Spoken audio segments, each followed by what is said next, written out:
You just can't keep England down, can you? Welcome back to the Maximum Cricket Podcast. I'm your host, Matt Hunter, and let's review day 4 of the only test between England and India. Maximum, the first of this contest. Oh, that is brilliant. The hero maximum. On the ground, down the ground, another hero maximum. The start of the day, India were 125 for 3, 257 runs ahead, so essentially 257 for 3. And at the end of day 4, we've got England 259 for 3, only needing another 120 odd. Well, how the hell has that happened? So India got through about 150 odd for 3, looking just fine.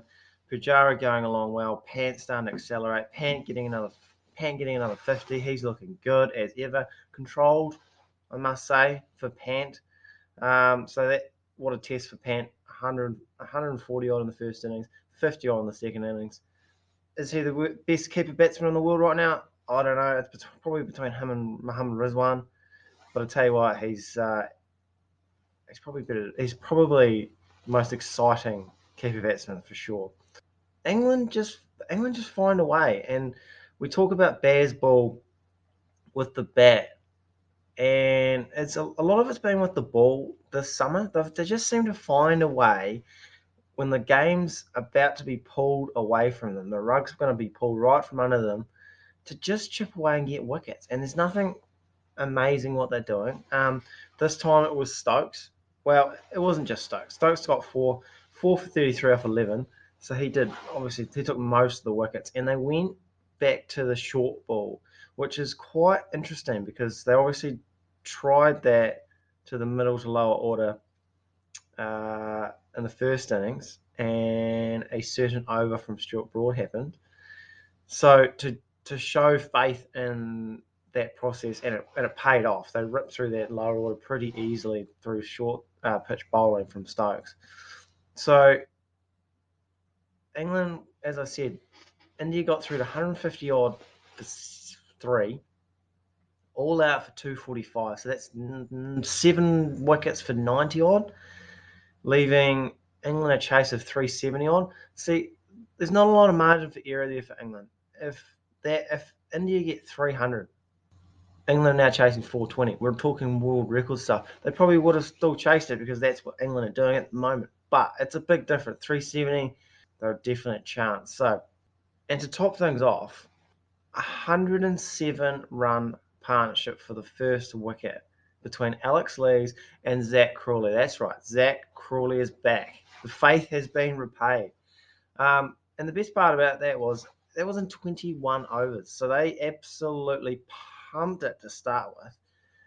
Alex Lees, he made 50 off less than a run a ball, I'm pretty sure.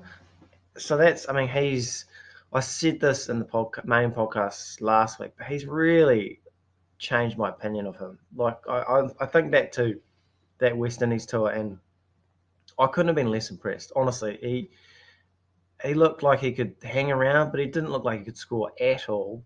Obviously, he's a test player. He's got shots in the book, but for whatever reason, he just didn't want to use them. So I don't know if it's Bazball or not, but what I like about him is he puts the pressure back on, and he does have a nice leave. So for him to get 56 off 65 in the end, awesome to see. However, India weren't just going to lie down. There was a twist. 107 for 107 for 0 became 109 for 3 within 3 overs. That's right. Just either side of T. So India probably on top at 109 for 3. So Bumrah did the business. He cleaned up Crawley, and then he nicked off Ollie Pope in his next over. Pope for a duck. So Crawley out for 46. Unlucky not to get 50. And then with any collapse, as they always say, there's always a run out. Big mix up here. Alex Lee's gone for 56. And then, like I said earlier, 109 for 3. And at this stage, still 270 to go. That's quite a lot. In come the 2 informed batsmen for England, Joe Root and Johnny Bairstow. Can they turn it around? You betcha they can. Joe Root, 76 not out of 112 balls, 9 boundaries, going at about 70 strike rate. What more is there to say about Joe Root? I said this about Johnny the other day, but Joe Root's the perfect batsman, and he's at the peak of his powers. And it's interesting, like he's in this purple patch. This purple patch has been going on for a long time. This is probably a 18-month purple patch, and it doesn't look like he's slowing down. It's crazy because you've got guys like Coley and guys like Williamson, similar ages, even Smith, they seem to be heading in the other direction. This is the fab four we're talking about. And Root is ascending, and he's getting better and better. And I don't know how you get him out. I really don't. The hardest thing about bowling to Root is probably I don't know how you bowl a dot ball to him. If he's not trying to score. He has this uncanny ability to just rotate the strike in a test match. Like India did have the field spread at times, and potentially it's a double-edged sword because you can have the field up, and England have shown that they'll just pump boundaries. So India have got to try something. Hasn't worked, and Joe Root he looks. Look, I don't know how they're going to get him out. To be honest, he's a fantastic player of spin.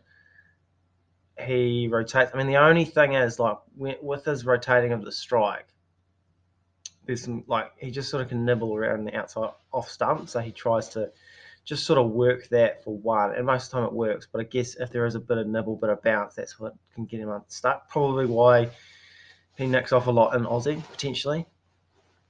So he's combined with Johnny Bairstow, 150 run partnership for the fourth wicket, unbeaten.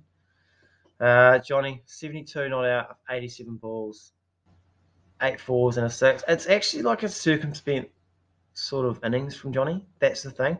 So this is what, and they are like the boys are going at 4.5.